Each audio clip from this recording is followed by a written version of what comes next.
नमस्कार। लोकसभा टीवी के विशेष कार्यक्रम लोकतंत्र संवाद में आप सभी का स्वागत है। मैं हूं श्याम किशोर।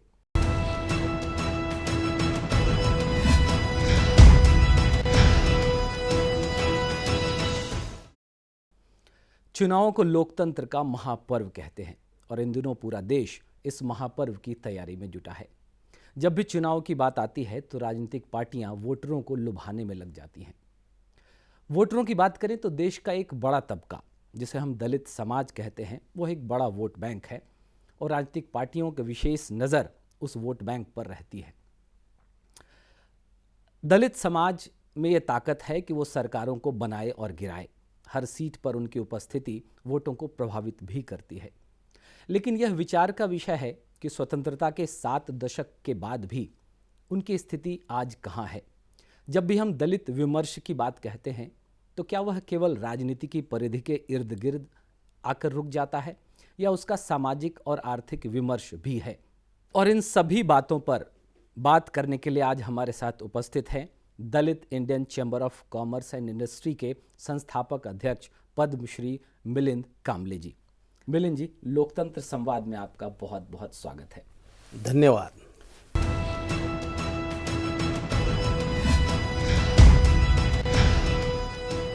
सबसे पहला प्रश्न आपसे कि आपको पूरा देश और पूरी दुनिया दलित उद्यमी के रूप में जानती है, लेकिन गौर से देखें तो ये दोनों ही शब्द दलित और उद्यमी एक दूसरे के विरोधी और विपरीत से नजर आते हैं। ऐसी धारणा है, ऐसा समाज में वातावरण बना दिया गया है कि एक दलित उद्यमी कैसे हो सकता है। आपने DICCI Dalit Indian chamber of commerce and Industries की स्थापना भी की और वो उसका एक मकाम है आज के समय में। तो सबसे पहले मैं जानना चाहूँगा कि कैसे शुरू हुई यह यात्रा। जैसे आपने कहा कि दलित और उद्यमी, यस, इसके ऊपर चर्चा होती है क्योंकि इस देश में जो दलित समाज को एक रेशन कार्ड से जोड़कर ही देखा गया है और वह कभी उद्यमी बन नहीं सकता, इसी प्रकार का परसेप्शन हमारे देश में है। या और भी एक परसेप्शन है कि दलित समाज यह केवल मांगने वाला है, उधरना प्रदर्शन करने वाला है। इस प्रकार की एक छवि जो दलित समाज की बनी है वह मुझे लगता है सही नहीं है। एक्चुअली अगर हम देखेंगे तो दलित समाज हमारे देश में क्या करता था, जो गांव में रहता है और शहर में रहता है, तो दलित समाज गांव में और शहरों में वह जो समाज की जो ज़रूरतें होती है, जो सर्विसेज प्रोवाइड करने का वह काम करता है। यानी कि अगर हम देखेंगे तो उसको मैनेजमेंट के लैंग्वेज में आज के तारीख में हम ये कह सकते हैं कि वह एक सर्विस प्रोवाइडर कम्युनिटी है। तो ये है उसमें। अभी दूसरी बात, अगर हम हमारे देश का अगर जीडीपी देखेंगे तो सबसे ज़्यादा जीडीपी का जो कंट्रीब्यूशन है वो सर्विसेज से आता है और दलित सर्विस सेक्टर से आता है। सर्विस सेक्टर से आता है और उसमें दलित समाज सबसे ज़्यादा जुड़ा है। तो हमने यह सोचा कि अगर उद्यमी बनना है तो आपको कुछ ना कुछ स्किल सेट्स की आवश्यकता होती है, कुछ तो भी आपके पास हुनर होना होता है और वह हुनर दलित समाज में है। तो हमने सिर्फ उस हुनर को चालना देने का काम किया, उसके पीछे हम खड़े हो गए कि आप आगे बढ़िए, आप यह बिजनेस आप कर सकते हो, अलग अलग सेक्टर। और इस प्रकार के कुछ उदाहरण उनके सामने हमने प्रस्तुत किए, जो लोग बिना किसी सपोर्ट के, सरकारी सपोर्ट के, उन्होंने अपने बिजनेसेस खड़े किए हैं। तो इस प्रकार एक सोच हम रखकर हमने काम करना शुरू किया और डॉक्टर बाबा साहब अम्बेडकर जी हमारे देश के एक तो बड़े अर्थचिंतक थे। उनका पूरा एजुकेशन उसी में इकोनॉमिक्स में हुआ था। तो उनका भी यही कहना था कि जो दलित समाज का आदमी गरीब जो है वो क्यों है, क्योंकि उसके पास द्रव्य नहीं है, पैसा नहीं है, इसलिए वो गरीब है, उससे ऊपर आना चाहिए। और बहुत सारा उनका जो अर्थ चिंतन है उसी को सामने रखते हुए दलित समाज को अगर आगे बढ़ना है तो उसको बिजनेसेस में, उद्यम के क्षेत्र में आना होगा। यह सोचकर हमने काम शुरू किया। जी, मैं आपका जीवन वृत्त देख रहा था। दो चीज़ें उसमें मुझे लगा कि मैं आपसे पूछूं। एक तो ये कि आप जिस समाज से आते हैं वहाँ अमूमन शिक्षा का अभाव होता है, और अगर कोई पढ़ ले तो मन में एक तमन्ना होती है, इच्छा होती है कि सरकारी नौकरी मिल जाए। लेकिन आपके केस में देखा कि आपने इंजीनियरिंग की और सरकारी नौकरी मिले इसका ख्याल आप के मन में नहीं आया।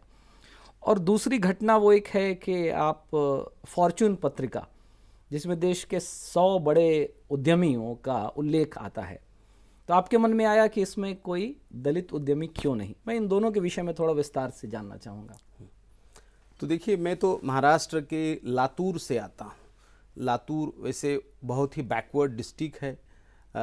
वो अलवेज चर्चा में रहता है। बीच में एक बार वहाँ पे अर्थक्वेक हुआ था 2 साल पहले, वहाँ पे रेलवे वैगन से पानी लेके पहुँचाना पड़ा।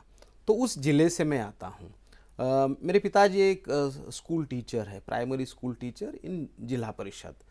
तो कोई भी टीचर का एक सपना होता है कि अपने बेटे को पढ़ाए, इंजीनियर बनाए या जो भी कुछ बनाए, उसको अच्छी सर्विस मिले, उसकी शादी हो जाए।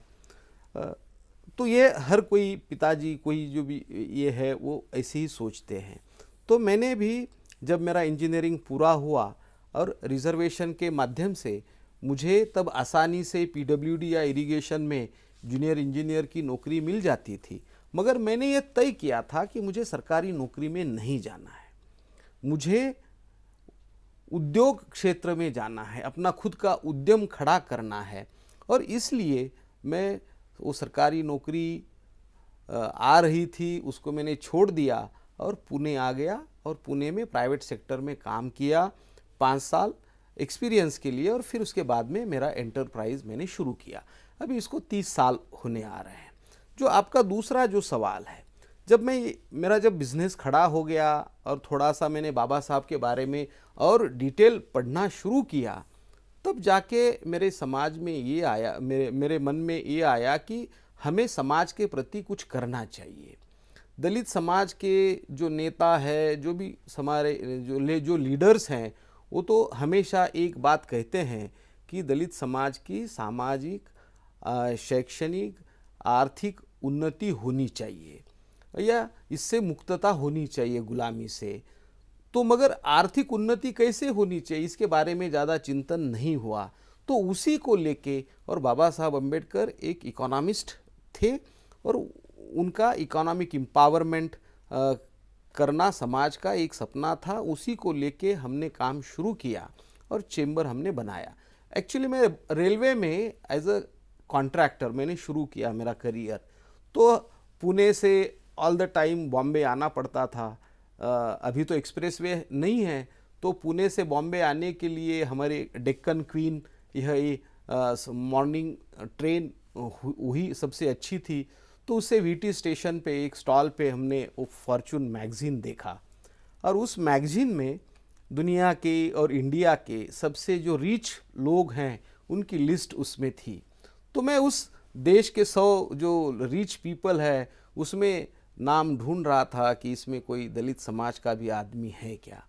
तो वो नहीं है, आज भी नहीं है, मगर उसी को हमने ध्यान में रखते हुए economic empowerment of schedule caste and schedule tribe यह सोचा, और उसी को आगे बढ़ाने के लिए इस चेंबर की नींव हमने 14 अप्रैल 2005 को पुणे से शुरू किया। और आज पूरे देश भर में इस चेंबर के ब्रांचेस है, अब्रॉड में 7 जगह पे है, और लगभग 10,000 के आसपास उद्यमी इसके मेंबर बन गए। एक बड़ी उपलब्धि है और एक अलग तरह की उपलब्धि है। सामान्यतः लोगों को ना तो ये अंदाज़ा होता है, ना इसकी जानकारी भी कम है। एक अलग तरह का प्रश्न, मैं देख रहा था कि आपके पिताजी की जो शिक्षा दीक्षा हुई, या बाद में वो खुद शिक्षक बने और बड़े लोकप्रिय शिक्षक बने, और आपकी शिक्षा दीक्षा में भी और आपके आगे बढ़ने में भी समाज के अमूमन एक ऐसा तबका जिन्हें मान लिया जाता है कि वो दलितों के या तो विरोधी हैं या उनको तिरस्कृत करते हैं, उपेक्षित करते हैं, सवर्ण कह लें, सक्षम वर्ग कह लें। तो उस वर्ग के लोगों का योगदान था आपके पिताजी की शिक्षा दीक्षा में भी और आपके आगे बढ़ने में भी। इस पर आप कुछ कहना चाहेंगे? यस, बिल्कुल। मेरे जो पिताजी हैं तो उनके पिताजी बहुत जल्द गुजर गए और वह बड़े फेमस थे। जो कीर्तनकार जिसको कहते हैं वह वो गांव में वो करते थे। वारकरी संप्रदाय से वो आते थे। इसके लिए हमारे घर के प्रति गांव में और सब में भी एक आस्था थी। बहुत जल्द वो गुजर जाने की वजह से फिर मेरे पिताजी की शिक्षा कैसे होगी, यह सवाल सामने आया। तो हमारे गांव में छोटा सा गांव है, अहमदपुर डिस्ट्रिक्ट है, चोबली नाम का गांव है। तो वहाँ पे 1950 के आसपास तब हमारे गांव में दो कम्युनिटी सबसे ज़्यादा है। एक तो लिंगायत कम्युनिटी जो कर्नाटक में ज़्यादा होती है, वो हमारे यहाँ पे भी लिंगायत और मराठा। तो मेरे पिताजी का एजुकेशन जो है हमारे गांव के जो एक लिंगायत समाज के विश्वनाथ पाटिल और अन्नाराव पाटिल, इनके घर में रह के शिक्षण, उनके लड़कों के साथ शिक्षा पूरी हुई 7वीं तक। फिर 10वीं तक नज़दीक ही एक शिरूर ताजबंद नाम का गांव है, वहाँ पे बाबा साहेब पाटिल नाम के एक हमारे पहचान वाले हैं अभी मेरे, तो उनके घर में आगे वाली जो शिक्षा है बाला साहब जाधव, उनके घर में रह के मेरे पिताजी की शिक्षा हुई। तो यह तो है। और 1950 के अराउंड ही हमारे गांव ने सवर्णों के लिए अपनी जो वेल है वो खुली कर दी थी पानी भरने के लिए। तो थोड़ा सा इतिहास हमारे गांव का थोड़ा अलग है, सब जगह पे होता है, दलित सवर्ण संघर्ष होता है, छुआछात होती है, मगर हमारे गांव में तो ऐसे कुछ नहीं हुआ। ये तो हिस्ट्री है। बहुत अच्छी बात है।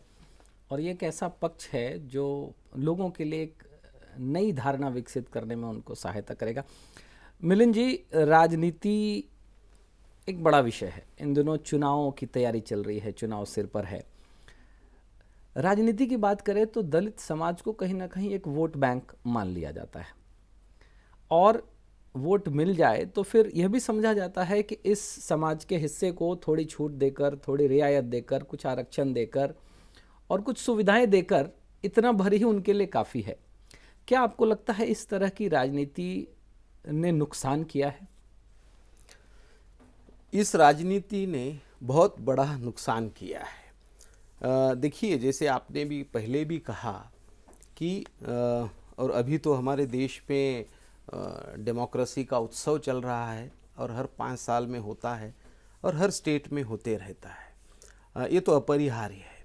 मगर इसमें जो अनुसूचित जाति और जनजाति की जो पॉपुलेशन है आज 30 करोड़ के आसपास है और उनके वोट काफ़ी मायने रखते हैं। जैसे मैंने पहले कहा कि दलित समाज को रेशन कार्ड, रिजर्वेशन, भैंस पालन, गाय पालन, शेली पालन, इस टाइप के बिजनेस उद्योग से जोड़कर ही देखा गया है और इसी प्रकार के कुछ ना कुछ चीज़ें दे के उनका वोट पाने की कोशिश इस देश में हुई है। और दूसरी भी एक सोच ये रही है कि दलित समाज में भी हमारा जो कुछ भला है वह केवल सरकार ही करेगी। तो बस इसी सोच में जो सरकारें रही, जो पॉलिटिकल पार्टियां रही, वो भी इसी प्रकार सोचती रही और इससे मुझे लगता है दलित समाज का बड़ा नुकसान हुआ है, ऐसे मुझे लगता है। स्वतंत्रता को 7 दशक से अधिक हो गए, 72 वर्ष हो जाएंगे। पहले दिन से इस समाज के लिए कुछ करने की बात आती रही। कितना परिवर्तन आज की तिथि में, आज की तारीख में अगर हम इसका आकलन करें तो कितना परिवर्तन आप मानते हैं? और विशेष करके पिछली सरकार का दावा है कि उसने दलित समाज के लिए बहुत कुछ किया। आप एक दलित चैम्बर इंडस्ट्री कॉमर्स के लिए काम कर रहे हैं, उसकी स्थापना आपने की। क्या परिवर्तन मानते हैं आप और पिछली सरकार के दावों पर आपका क्या कहना है? तो देखिए, मैं दोनों सरकारों के साथ काम किया और क्लोजली। अभी जो सरकार है मोदी जी की, इनके साथ भी हमने काम किया। डॉक्टर मनमोहन सिंह जी की सरकार थी, उनके साथ भी काम किया। उनके सरकार में, डॉक्टर मनमोहन सिंह जी की सरकार में कुछ काम हुए, मगर यह जो सरकार है मोदी जी की, इन सरकार में दलित समाज को उद्यमी बनाने के लिए, वो नौकरी मांगने वाला नहीं बल्कि नौकरी देने वाला, यह तो हमारा डिक्की का नारा है, वो तो अभी सरकार का ही नारा बन गया है, to become a job creator. तो उस प्रकार का जो एक सपोर्ट सिस्टम है वो क्रिएट करने की कोशिश हो गई और जिसका बहुत बड़ा लाभ हुआ। बहुत सारी पॉलिसियां जो है वह बनाने में और उसको इम्प्लीमेंटेशन करने में हम खुद उसमें रहे हैं। जैसे मैं आपको बताऊं कि जैसे मैंने कहा कि 30 करोड़ देश में पॉपुलेशन है अनुसूचित जाति जनजाति का, उसमें 18 से 35 उम्र का 65% पॉपुलेशन है, लगभग 19 करोड़। अभी इस 19 करोड़ लोगों को कोई सरकार सबको नौकरी दे नहीं सकती, कितना भी चाह ले तो। कितना भी चाह ले,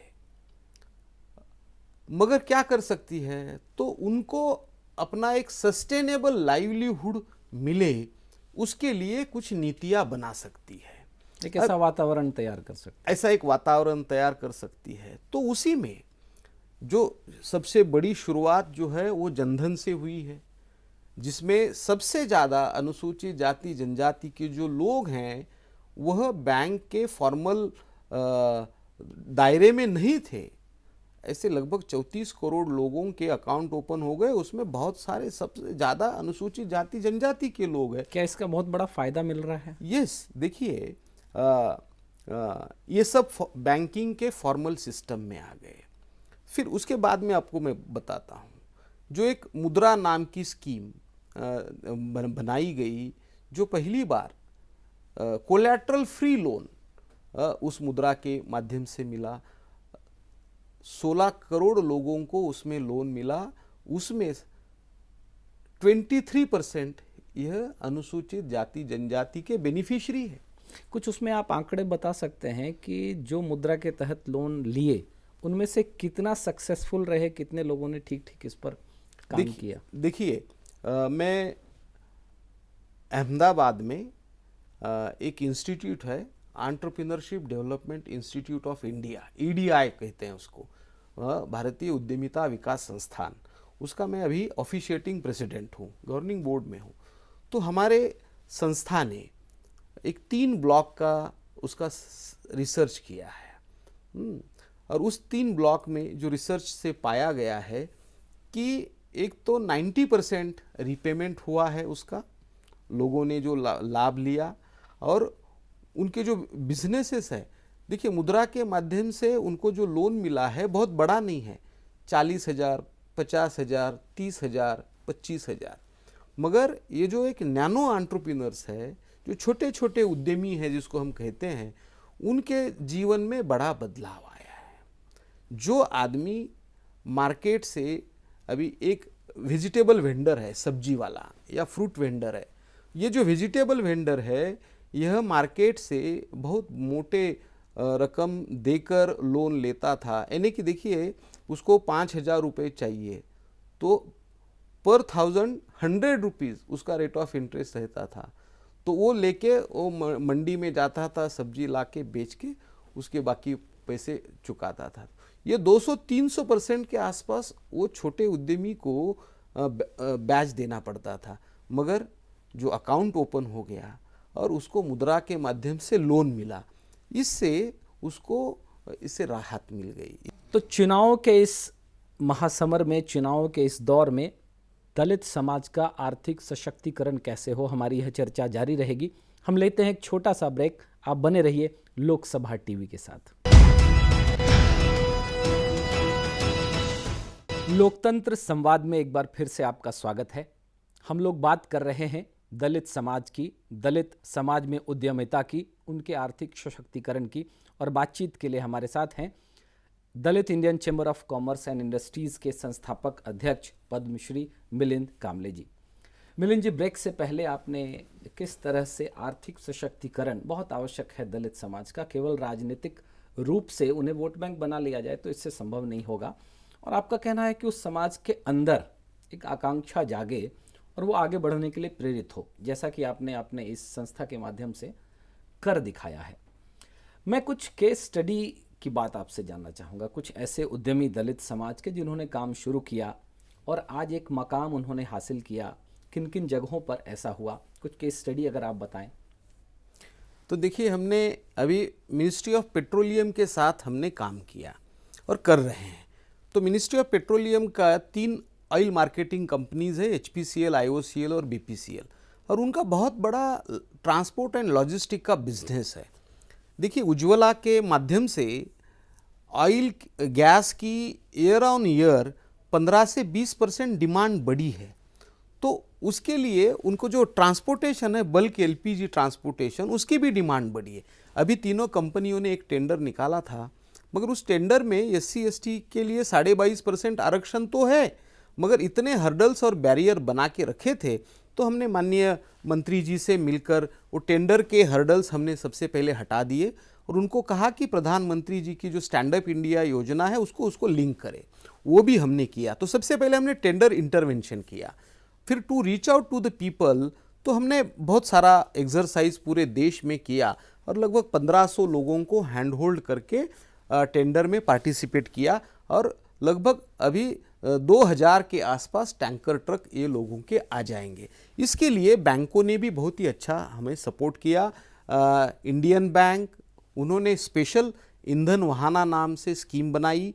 बैंक ऑफ बड़ौदा, उन्होंने बड़ौदा टैंकरेज नाम से स्कीम बनाई और SBI, इन्होंने भी स्कीम बनाई। तो ये तीनों बैंकों ने हमको सपोर्ट किया और अभी 1500 लॉजिस्टिक एंटरप्रेन्योर क्रिएट हो जाएंगे। और देश का मैं नागपुर में किसी प्रोग्राम में साथ था गडकरी जी के, तो उनको मैंने यही कहा कि गडकरी जी, आप जो हाईवे बना रहे हैं तो उस देश का अभी ऐसे एक भी हाईवे नहीं होगा जिसके ऊपर अनुसूचित जाति जनजाति उद्यमी का टैंकर नहीं चल रहा होगा। तो यह एक success story stand up India को लेके, सरकार के टेंडर को लेके ही हमने ये बना दी। दूसरा मैं आपको बताता हूँ, कितने उद्यमी लगे? अभी 1500 उद्यमी जो है, 1500 उद्यमी इससे बनेंगे, जो लॉजिस्टिक एंटरप्रेन्योर जो है, जिसको 40 लाख का लोन स्टैंड अप इंडिया के माध्यम से एक टैंकर के लिए मिला। कुछ लोगों ने 2 लगाए हैं। एक उद्यमी के साथ कम से कम कितने लोग और जुड़ेंगे जो रोजगार की बात करें, या उनके साथ और ऐसे लोगों की बात करें? एक उद्यमी के साथ 5 लोगों को रोजगार मिलेगा। तो लगभग 15, तो इतने लोगों को। और ये ड्यू टू, आपको मैं बताता हूँ, एक जो उज्ज्वला स्कीम है, वो उज्ज्वला स्कीम के वजह से यह लॉजिस्टिक बिजनेस, उसमें हमारे उद्यमी बन रहे हैं, वो लोगों को एम्प्लॉयमेंट दे रहे हैं। 150 नए बॉटलिंग प्लांट सेटअप हो रहे हैं। जो डिस्ट्रीब्यूटर है, गैस का डिस्ट्रीब्यूटर, मैंने उसको पूछा कि उज्ज्वला के वजह से तुझे क्या ये हुआ है, फ़र्क हुआ है? तो मुझे उसने कहा कि मेरे 5000 कनेक्शन थे, उज्ज्वला के वजह से मुझे और 5000 कनेक्शन बढ़े। तो फिर तेरे पास कितने लोग काम करते थे? उसने कहा कि मेरे पास 10 लोग काम करते थे पहले, उज्ज्वला के बाद में और 10 लोग बढ़ गए। मेरे पास 7 टेम्पो थे जो लोगों गैस डिस्ट्रीब्यूट के लिए, और मुझे 7 टेम्पो लेने पड़े। तो ये उज्ज्वला स्कीम के अंदर ही इतने लोगों को रोजगार मिला, ये हम देख रहे हैं। अभी वो सैंपल सर्वे में आया है या नहीं मुझे नहीं पता है, क्या पैरामीटर्स है उनके। तो यह एक केस है उज्ज्वला का, बल्क LPG ट्रांसपोर्ट का। दूसरा, हमारे देश में मैनुअल स्कैवेंजिंग जो है, ये अभी तक ख़त्म नहीं हुआ। एक्चुअल सर पे मैला ढोना ऐसे नहीं होता है, मगर चेम्बर क्लीनिंग जो है अंदर उतर के करते हैं और 2-3 लोग की कैजुअलिटी होती है, हम देखते हैं। हमारी राजधानी दिल्ली में भी बहुत सारी केसेस पिछले दिनों हुई है। तो इसको लेके हमने हैदराबाद में एक कार्यक्रम किया। 2 लोगों की मौत हो गई थी। सरकार ने कहा कि इसके साथ आप काम करिए। तो हमने 130 लोगों को वहाँ ट्रेनिंग देके, again stand up India scheme से उनको 35 लाख का लोन देकर हमने 130 लोगों को, जो सफाई कर्मचारी थे, उनको हमने सैनिप्रूनर्स जिसको कहते हैं वो हमने बनाए और हैदराबाद को मैनुअल स्कैवेंजिंग फ्री बनाया। वैसे ही सेम दिल्ली में, दिल्ली को भी दिल्ली जल बोर्ड के साथ हम लोग काम कर रहे हैं। 200 सफाई कर्मचारियों को हमने सफाई कर्मी से उद्यमी बनाया। उसकी भी बहुत सारी स्टोरी अब आई हुई है छप के। तो एक सरकार की स्टैंड अप इंडिया स्कीम को लिंक करके हैदराबाद में और दिल्ली में हमने सक्सेस स्टोरी क्रिएट की। तो इस प्रकार, और एक मैं आपको बताता हूँ, हम लोग ये जो नक्सल प्रभावित जो ज़िले हैं वहाँ पे काम कर रहे हैं। तो महाराष्ट्र में गढ़चिरौली में हम 150 उद्यमी बना रहे हैं अनुसूचित जनजाति युवाओं में से।